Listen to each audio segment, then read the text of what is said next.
Welcome to Greenable Woodbridge. I'm your host, Carolyn Ehrlich. Today's guest is Mike Gelin, who is our new municipal engineer. Scott Thompson is retiring, and he's been here for, I think, about 16 years. And once he announced his retirement, the mayor picked up the phone and called you faster than I've practically ever seen him call anybody. So if you don't, just to start off, talk a little bit about yourself, where you worked before, and how the mayor met you. Very good, and thank you for having me here, Carol. It's a pleasure, and thank you for all the great things you said about me before.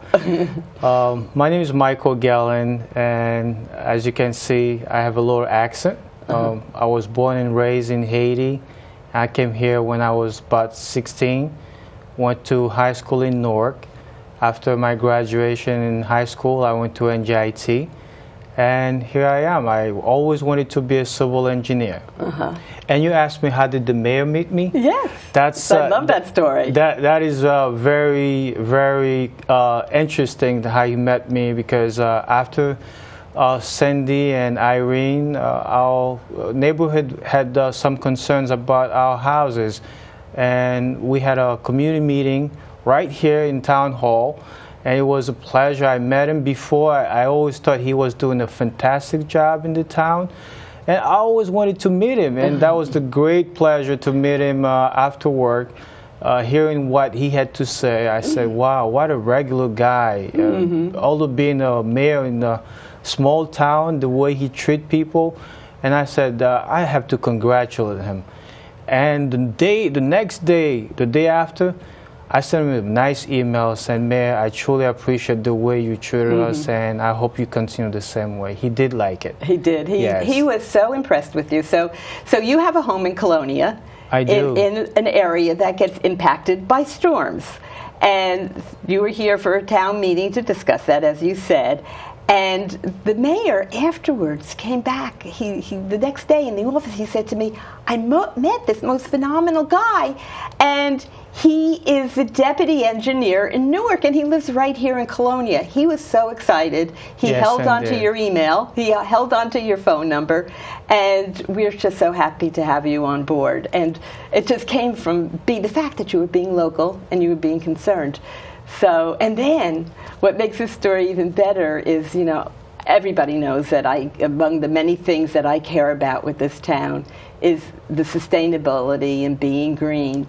And when we first met, the first words out of your mouth to me were, I want to make this the most sustainable town in New Jersey. And then you went on to say, in the whole country. And I'm like, oh my God. I was just so happy to be able to be your partner in all of this. So what were you talking about when you said we should be the most sustainable? First of all, as you can imagine, I live in Woodbridge, and I see what all the great things Woodbridge is doing, but I always wanted to be part of what's happening in Woodbridge. But I never realized one of these days I will be sitting here with you having an interview about green infrastructure. But what's the most endear to our heart is the environment. We want to make Woodbridge a place where people can come and breathe and see this is the place to be. We want to make Woodbridge as well as any big other cities where we invite people to come and shop, and we won't have to worry about stormwater management, what it says to flooding or other things related to floods. So let's start off with talking about stormwater management. Explain a little bit about what that is, how we've been doing it traditionally, and then how we can do it better. Good question. Stormwater management is a most effective way to control floods. In the past, what we used to do is to take the water through a pipe and then dump it to a river. As you know, our water bodies can be contaminated if we do not control stormwater. Through green infrastructure, it has been revealed that stormwater can be very effectively controlled, where we control the health, the environment, And we also like to show people that we care about the environment. So controlling stormwater, there are, I guess, many facets to it. One is controlling the flooding. I imagine another is controlling contamination, running off the stormwater into our waterways. Sure, because when it rains during a flood event, water can bring trash, heavy metals, and other pollutants. And guess where those pollutants go? They go right into our stream. Mm-hmm. And in order to have a clean water, we as individuals and communities must put ourselves together and say, well, we have to control the stormwater. Mm-hmm. And that's what we've been fighting for. And I see you are very great champions yes. in stormwater management. You are to be commended as well. Thank you. And now that we have you on the team, we have your leadership and your knowledge and your contacts. I've noticed that you have quite a network. As working in Newark, you seem to know everybody in DOT and DEP, at Rutgers, at NJIT, right. So we can bring a lot of resources into the town. Right. This is just the beginning, because right. Everyone now is very conscious that the environment needs improvement. We need, through infrastructure, we need to improve our environment through green infrastructure. So it is true. When I was coming here, I didn't know what to expect, because in Newark we had an administrative consent order from the US EPA and NJDEP to do stormwater management control. So coming here, I didn't know I was going to be talking about stormwater. Right. And it's very encouraging, very, very nice to see people like you, like the mayor, and others that surround the town that really care about stormwater management. Yeah, it is just so important. And even though we're not being forced to do it at this point in time anyway, right. We have to do it for the people who live here and for the environment. So what are some examples of stormwater management techniques that we could be doing that we aren't doing now? We have rain gardens. Mm-hmm. Rain gardens is the cheapest way to control stormwater management. Right. You have beautiful flowers. In the past, we used to think about gray infrastructure where you have a pavement, a concrete sidewalk. Now, what will be a pavement without nice flowers, nice trees, mm-hmm. nice fruits and gardens? We have bioswales as well, where the bioswales is a way to control storm events. When it rains, the soil soaks the rain. And then when it's saturated, it goes little, it retains it, and then goes little by little to the catch basin, the inlets. Oh, that's a very interesting concept. So you're kind of just holding on to the water so it doesn't all rush down at once? Right. And it minimizes local flooding. Right. Yeah. Well, I was told once that if you can minimize the first couple of inches, you've actually saved a lot of flood damage.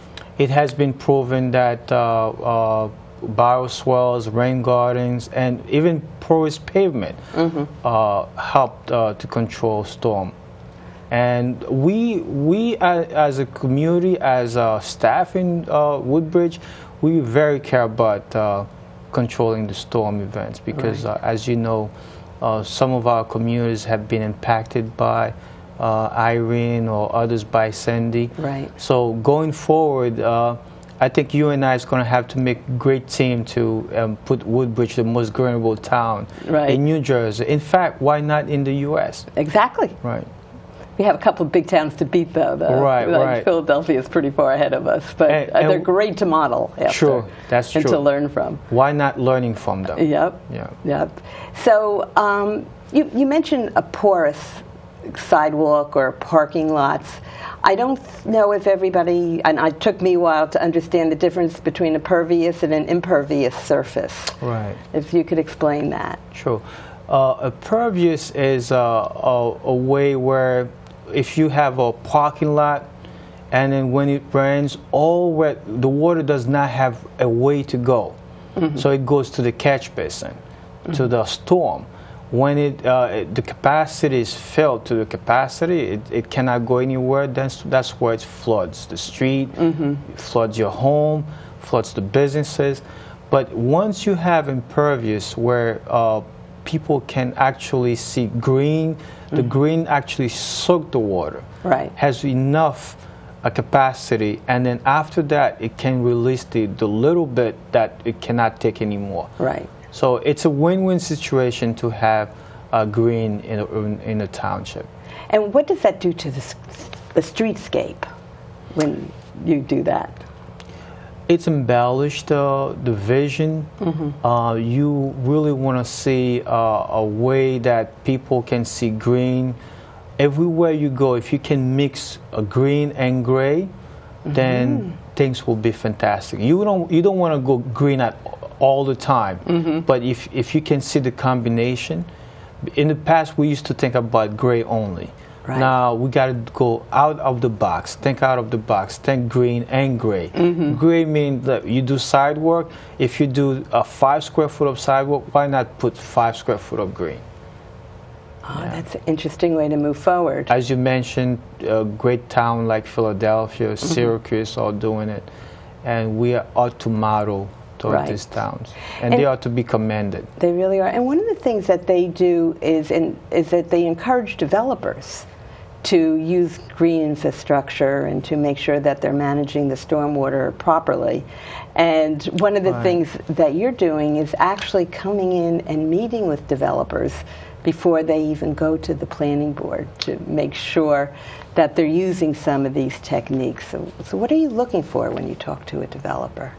What I look for when I review a plan, a site plan, and talk with the developer, I look to see, because in the past, designers, engineers, they really want to see, okay, that plan is built. So by talking to them about being more conscious about the environment, the stormwater management, we have been very successful, and they have been very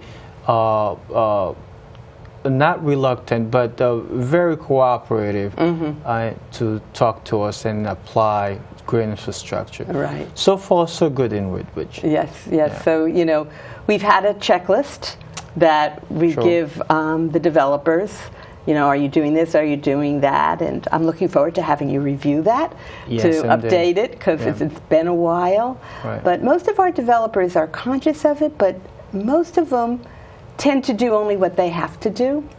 And under your leadership, I think they're going to understand that we expect them to go a little bit beyond that. I forgot also to mention, I'm very impressed with the way we in Woodbridge operates. When you're looking at how other cities operate, in Woodbridge we are far ahead, and it's a great administration. One of the things I like to do when I wake up in the morning, see what I'm going to put in Woodbridge so we can move forward.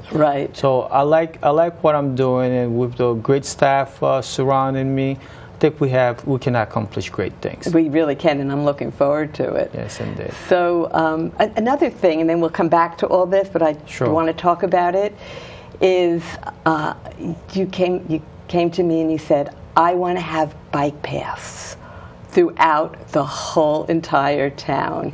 And I probably reacted ridiculously excited, but and we had been working on a bike path that would go through Avenel and Woodbridge, and tell us about how you got it moving and your enthusiasm for bikes and why.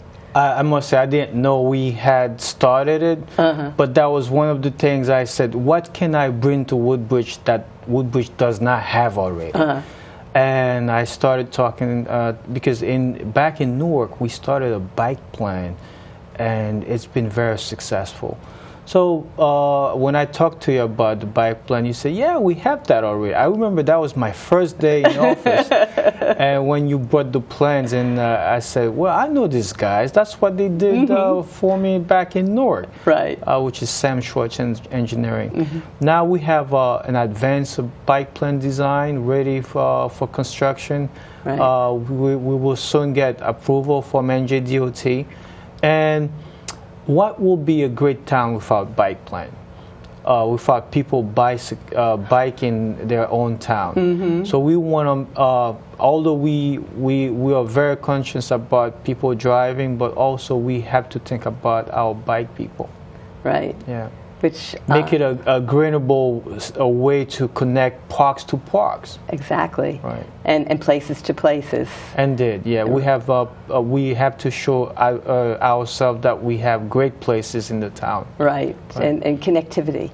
If Indeed. we could, you know, I mean, we were just talking about our waterways. If we could have biking and walking and trails around all of our waterways, that would be fantastic. And that also linked to complete streets. Oh, perhaps I was ask you about that. Yes. Keep on talking. Complete streets is something that's been in the work for so many years, but recently, all states, most of the states in the United States, have also been conscious that we have to have complete streets. What is complete streets? In the past, we used to design roadways, streets just for vehicles only.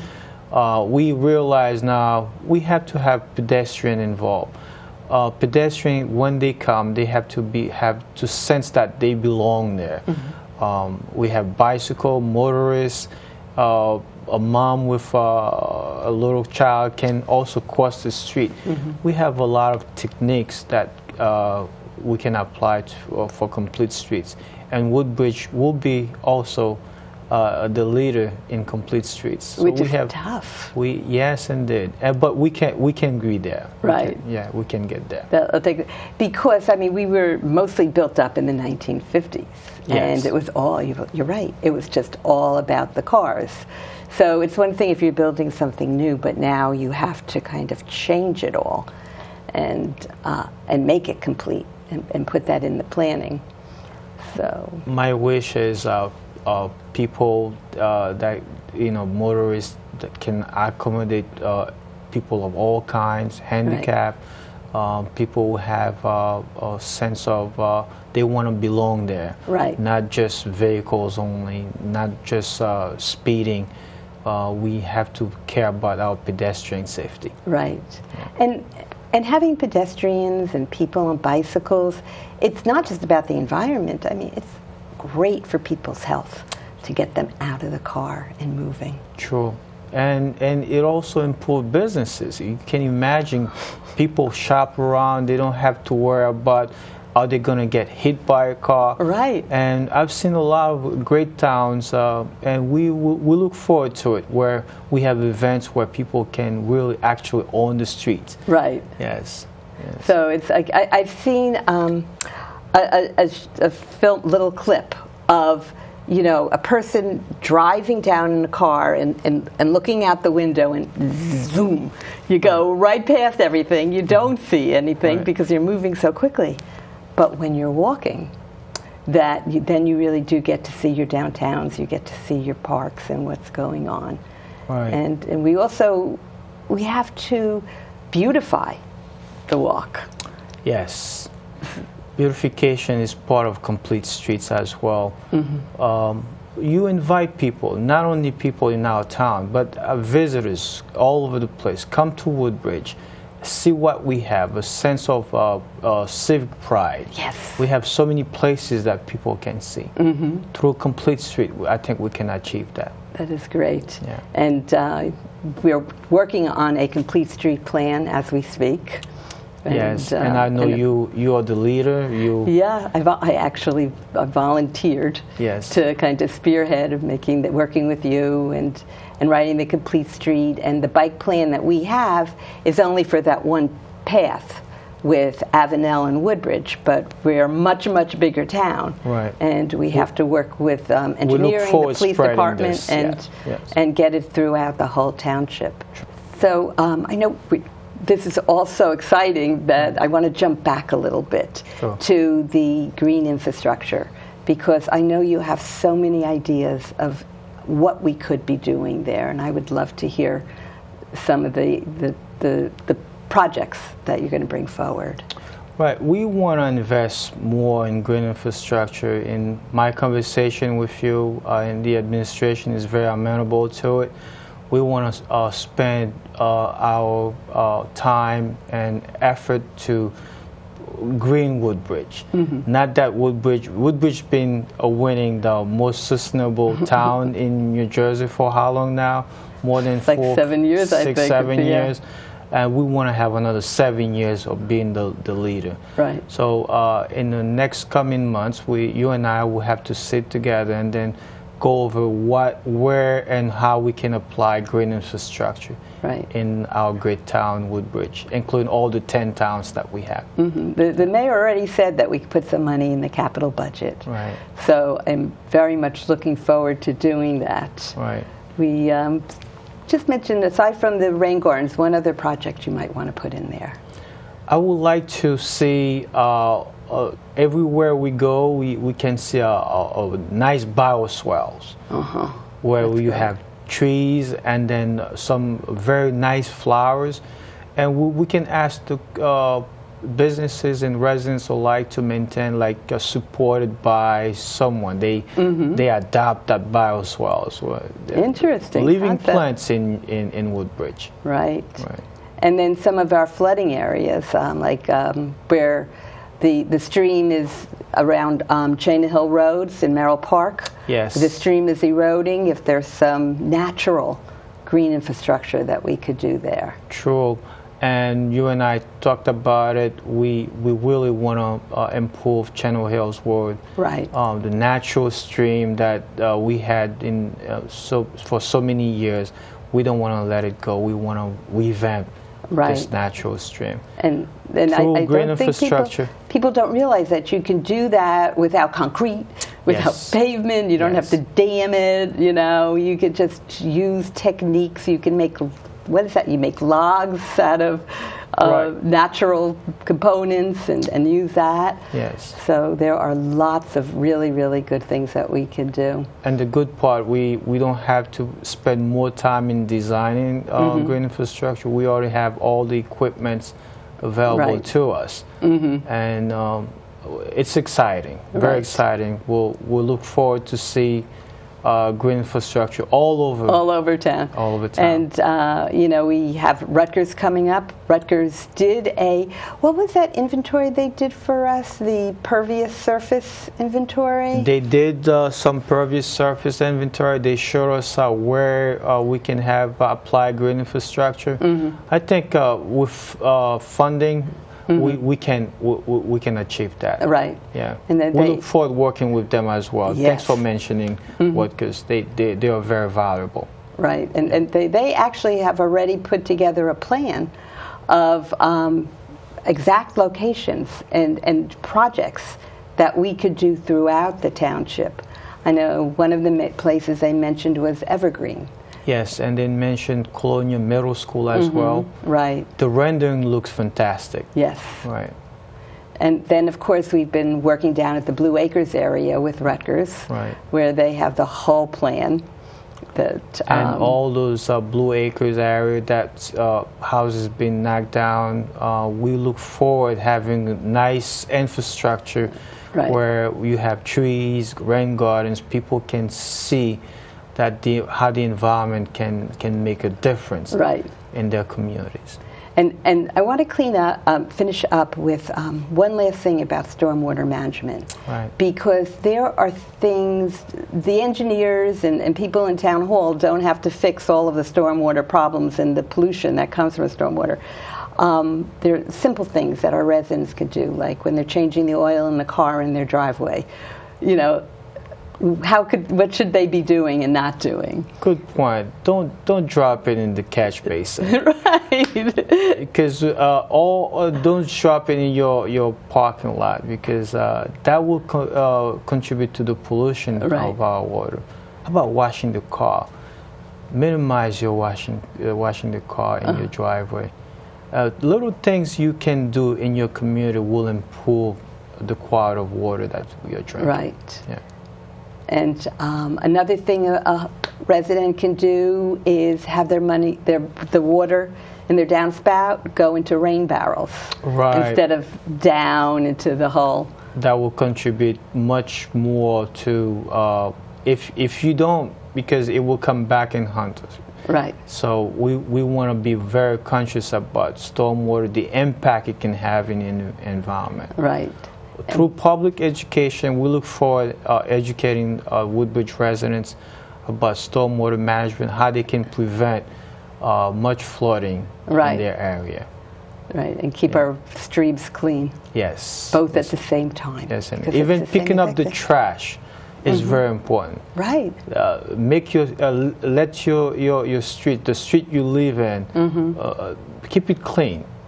A clean street will help as well. Right, and that's something everybody can see, because after a storm, as the water is moving down the side of the street, Right. you can actually see that trash floating down the water Sure. into the sewers, and just pick it up so it doesn't go there, because Yes. that's just going right into the Raritan River, I think. I always say to people, the street is an extension of our living room. So if you don't maintain it, then it will come back and bite you. Right, absolutely.